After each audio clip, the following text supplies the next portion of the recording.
त्यसरी चल्ने गरेको राज्यको ठाउँमा अब सबै तह तबकाको प्रतिनिधित्व हुने कम्तीमा नयाँ राष्ट्रिय एकताको आधारशिला खडा भयो।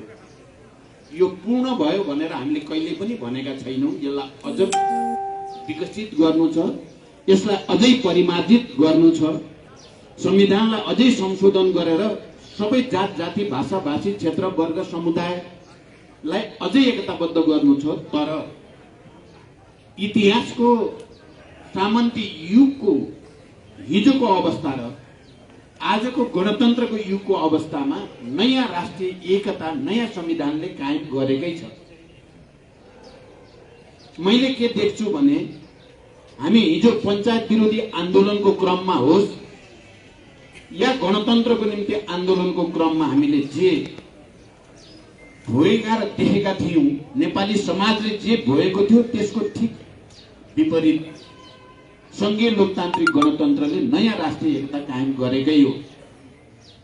राजनीतिक दलहरूको बीचमा पनि हिजो लामो समयदेखि कायम रहेको कोही राजा परस्त, कोही के परस्त, कोही के परस्त भनेर राजनीतिक दलहरूको बीचमा राष्ट्रिय उद्देश्यको निम्ति समर्पित भएर लाग्नु भन्दा एकअर्काप्रति अलि बढी नै शत्रुतापूर्ण संघर्षको स्थिति हामीले देख्यौं, भोग्यौं।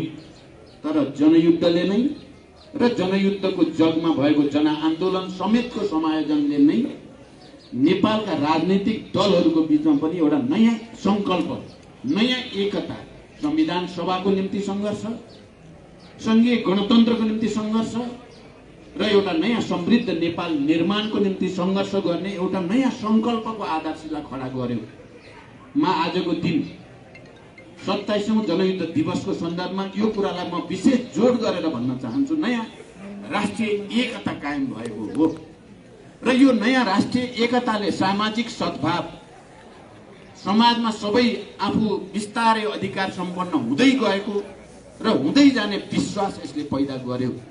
यो कुरा एउटा वर्गलाई, एउटा तबकालाई, एउटा विचारका मान्छेलाई, एउटा प्रवृत्तिका मान्छेलाई सुरुदेखि मन परेको थिएन। हामी जनयुद्धलाई स्मरण गर्दै गर्दा सुरुका दिनमा कसरी सखाप पार्ने अभियान चलाउन खोजियो त्यो कुरा र विभिन्न अभियान अन्तर्गत यसलाई बल प्रयोगकै आधारमा शक्तिकै बलमा दबाउने जो कोसिस गरियो त्यो कुरा स्मरण गर्दा र अहिलेको नयाँ राष्ट्रिय एकताको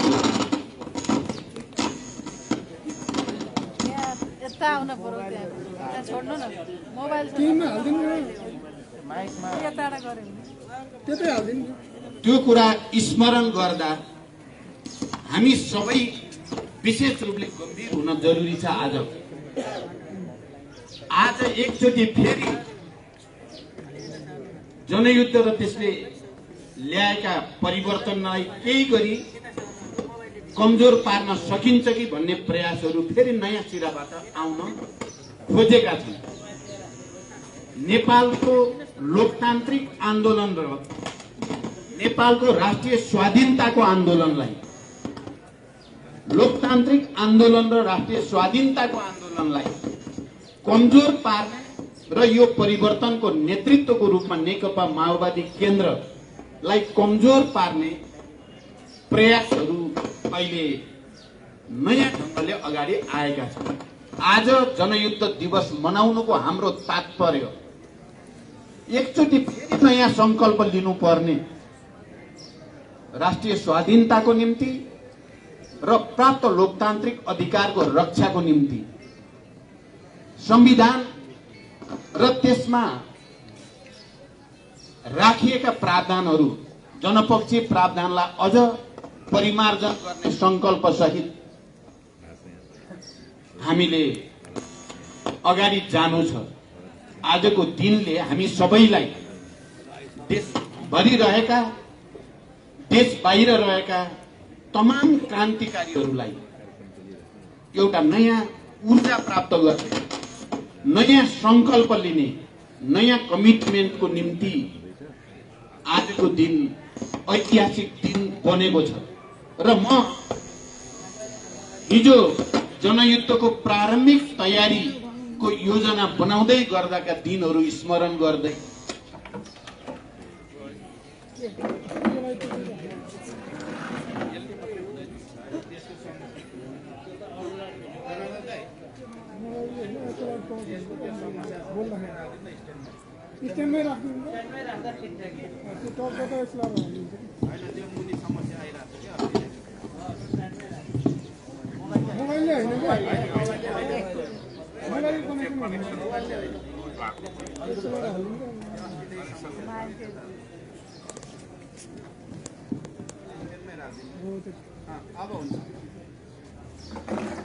मैले भन्दै थिएँ कि यो साल हाम्रो लागि अझ विशेष रूपले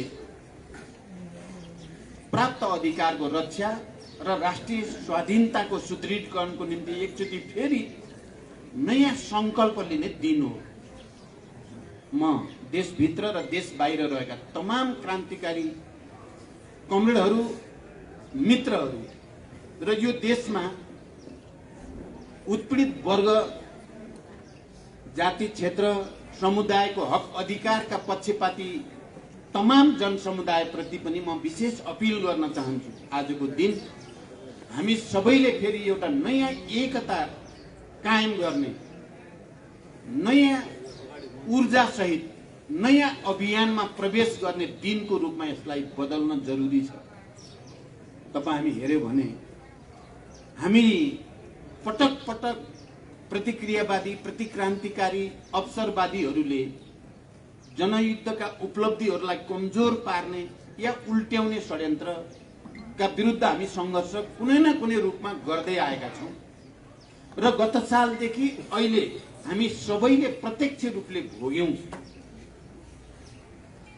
प्रतिगमनले कसरी टाउको उठाउन खोज्यो, संविधानलाई कसरी निस्तेज पार्न खोजियो, संविधानका पनि ती प्रावधानहरू जुन प्रावधानहरू प्रगतिशील छन् तिनलाई कसरी उल्ट्याउन खोजियो र यो देशलाई फेरि एउटा राजनैतिक संकटको भुमरीमा लान खोजियो र त्यसका विरुद्ध हामीले फेरि एकचोटि दृढ संकल्प सहित संघर्षको मैदानमा जान पर्यो। हामीले सबै चीज छोड्यौं, जरुरी पर्छ भने जस्तो सुकै त्याग र बलिदान गर्न पनि हामी तयार छौं भनेर हामी सडकमा गयौं।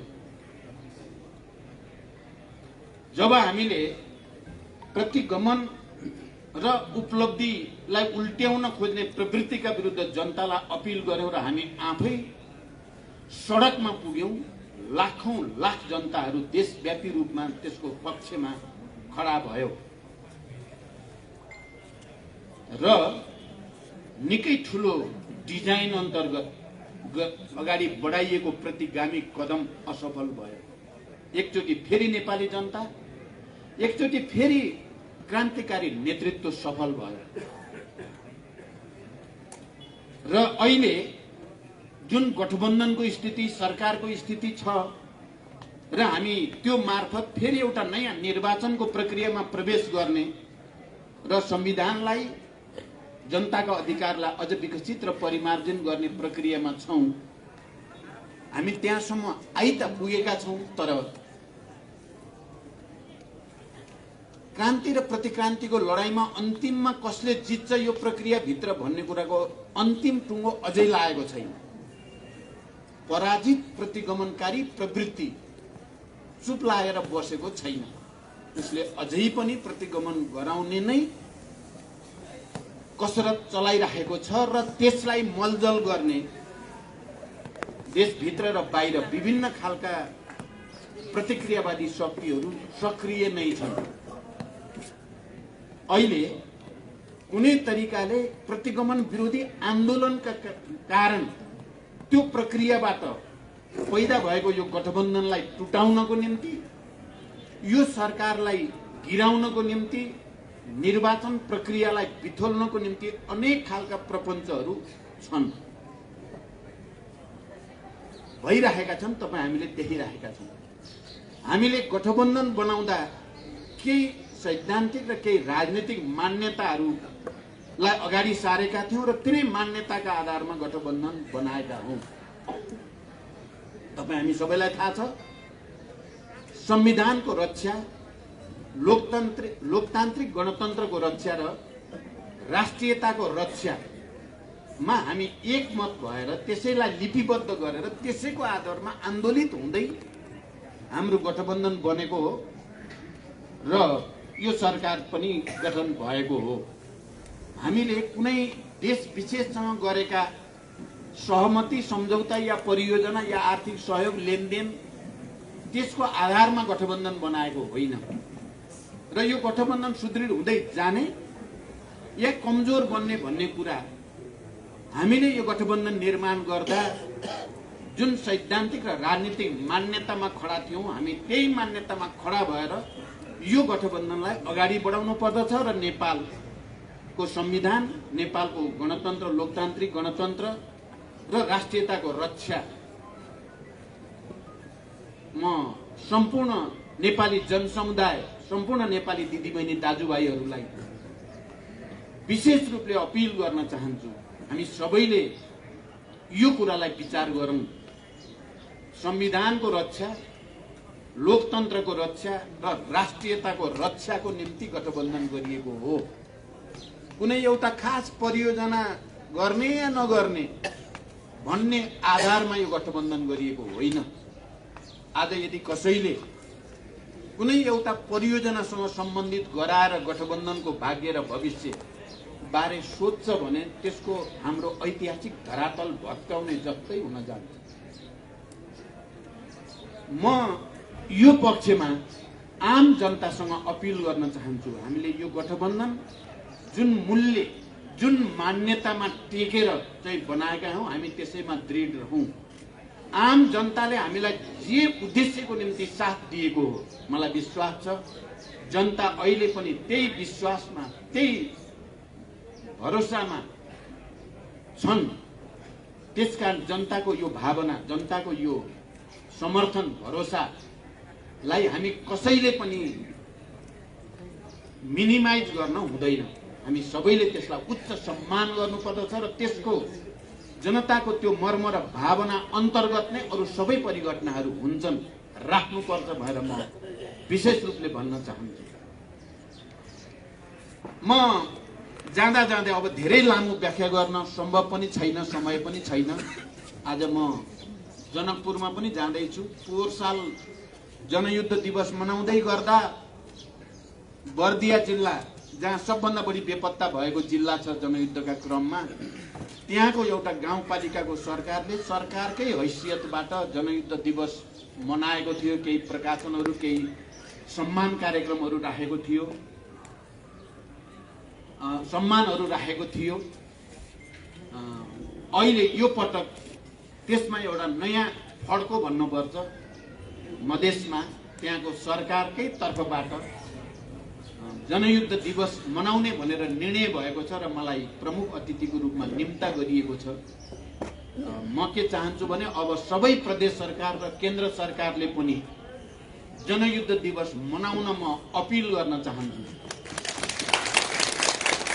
हामी आज जुन गणतन्त्रको कुरा गरेका छौँ, हामी गणतन्त्रको अभ्यास गरेका छौँ, त्यसको प्रमुख आधार, किनकि मधेस सरकारले त्यसो भन्दै गर्दा यो परिवर्तनको मुख्य कारक जनयुद्ध भएको हुनाले हामीले जनयुद्ध दिवस मनाउने निर्णय गर्यौं भनेको छ।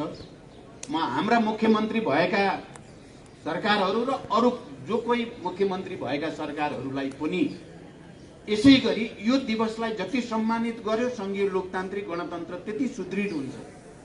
यो दिवसलाई जति कमजोर पार्यो यो संविधान र परिवर्तन, लोकतन्त्र र गणतन्त्र जनताका सबै उत्पीडित वर्ग, जाति, क्षेत्र, समुदायका हक अधिकारहरू त्यसरी नै खोसिँदै जान्छन्। त्यसकारण यसको अन्तर सम्बन्ध अलि गहिरो छ, ठुलो छ, रणनैतिक छ भनेर म भन्न चाहन्छु।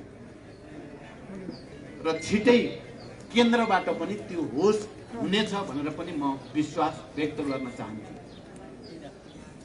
सुरुदेखि म अब अन्तिममा एउटा पक्षतिर सबैको ध्यान आकर्षित गरेर मेरो भनाइ टुङ्ग्याउन चाहन्छु। सुरुदेखि जति बेला हामीले जनयुद्धको ऐतिहासिक पहल गर्यौं त्यो दिनदेखि नै यो पार्टीलाई, यो आन्दोलनलाई, यो नेतृत्वलाई, यो विचारलाई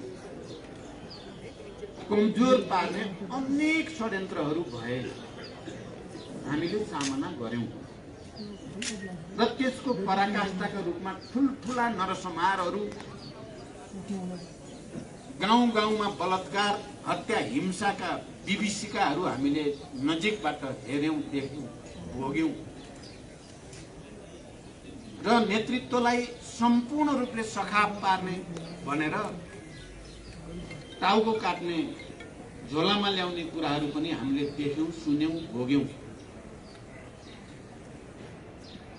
तर आम नेपाली जनताको साथ समर्थनले गर्दा, जनताको एउटा प्रतिबद्धता आन्दोलनप्रति, क्रान्तिप्रति, त्याग र बलिदानप्रति प्रतिबद्धताले गर्दा हामी एउटा ठुलो राजनैतिक परिवर्तनको कारक सहित हामी यहाँ छौं, यहाँ आइपुग्यौं। कसैले रोक्न सकेन। हामीलाई कसैले दया माया गरेर चाहिँ संघीय गणतन्त्रमा ल्याएको होइन। हामीले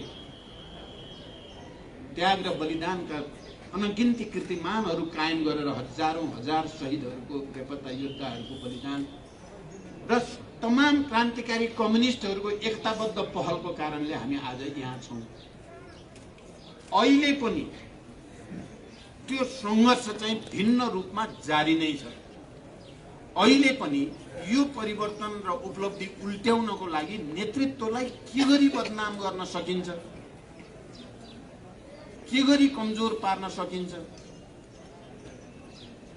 भन्ने मैले हेर्दा जनयुद्धको ऐतिहासिक पहलका दिन जस्तो थियो, आज शान्ति सम्झौता भयो, यत्रो संविधान सभा भयो, संघीय गणतन्त्र भयो, यति धेरै चिजहरू भए फेरि पनि एउटा वर्ग, एउटा शक्ति, एउटा प्रवृत्ति त्यही अभियानमा छ। कसरी यो माओवादी आन्दोलन र यसको मुख्य नेतृत्वलाई अझ कमजोर पार्न सकिन्छ, बदनाम गर्न सकिन्छ, भएका नभएका उल्टा झुटा अतिरञ्जित एउटा मनसायले गरेको कामलाई अर्को ढंगले व्याख्या गर्ने, यस्ता तमाम कुराहरू छन्। तमाम कुराहरू हिजो मात्रै प्रधानमन्त्रीजी, म र माधव नेपालजी बसेका थियौं र छलफल गरेका थियौं सदनको बारेमा। मिडियामा आयो, सभामुखलाई प्रचण्डले भनेर 10 दिन सारियो सदन। प्रधानमन्त्रीले नचाहँदै फेरि चाहिँ 6 दिन सारियो। प्रधानमन्त्रीले नचाहँदै प्रचण्डको आदेशमा अग्निसापकोटा चाहिँ सभामुख होइन, आदि इत्यादि। मैले एउटा सानो उदाहरणको रूपमा मात्रै यो भन्न खोजेको हो।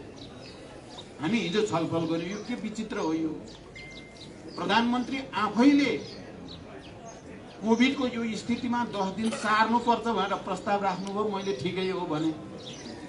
अनि सञ्चार मन्त्रीले सभामुखलाई फोन गरेर हाम्रै अगाडिबाट 10 दिन सार्न पर्यो सभामुखजी भनेर सञ्चार मन्त्रीले भन्नुभयो।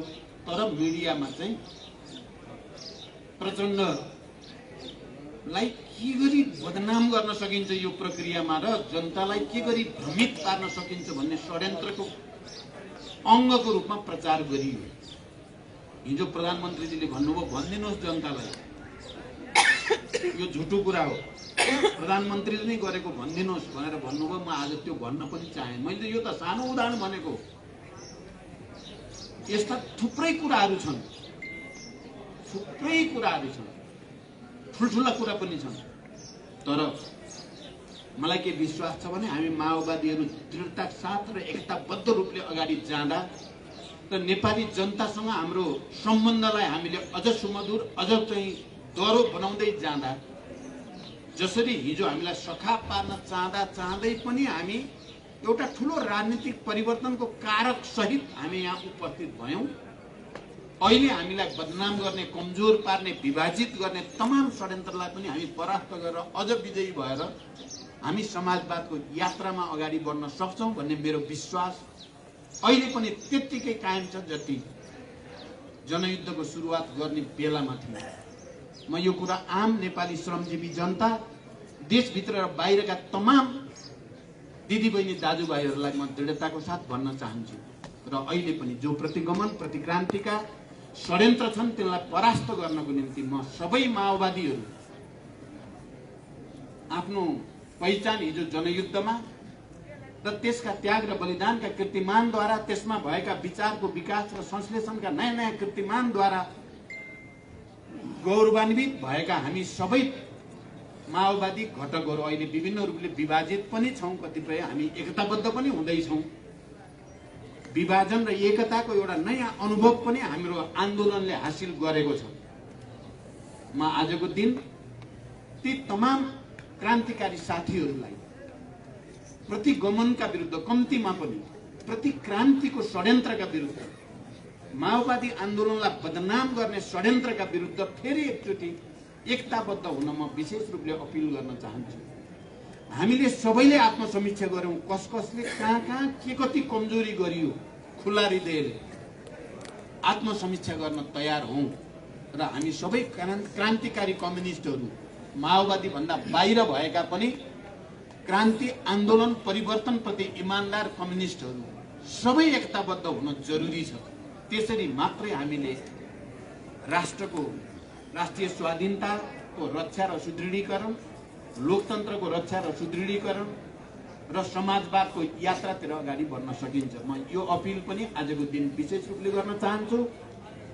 मैले अघि नै भने समयको अलिकति दबाव छ र यो आजको यो दिन एउटा सरकारले जनयुद्ध दिवस मनाउने निर्णय गरेको अर्थमा पनि महत्त्वपूर्ण छ।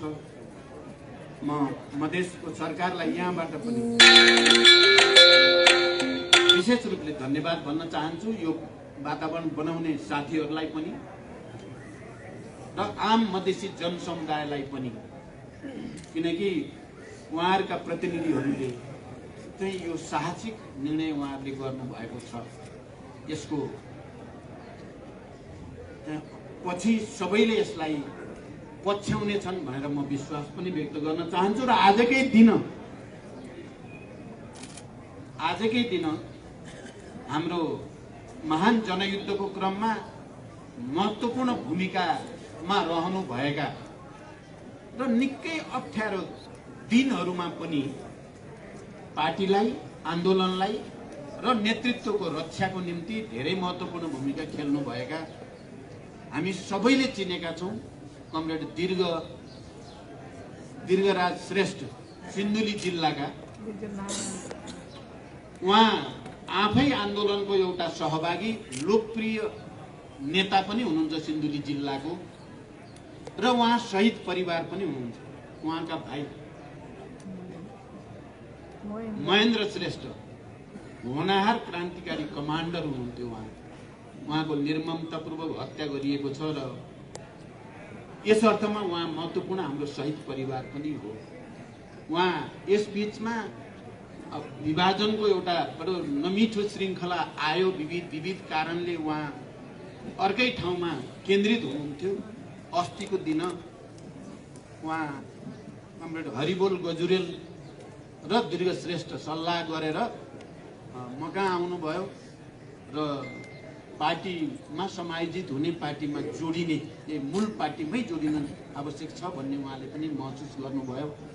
हामीले सल्लाह गर्यौं त्यसो भने जनयुद्ध दिवसकै दिन पार्टी हेडक्वार्टरमा नै तपाईको स्तरको कमरेड प्रवेश गर्दा या जोडिँदा त्यो सन्देश ठुलो हुन्छ भनेर हामीले सल्लाह गरेका थियौं। कमरेड दीर्घ श्रेष्ठ यहाँ आइपुग्नु भएको छ। म उहाँलाई हार्दिक बधाई पनि भन्न चाहन्छु, हार्दिक शुभकामना पनि भन्न चाहन्छु।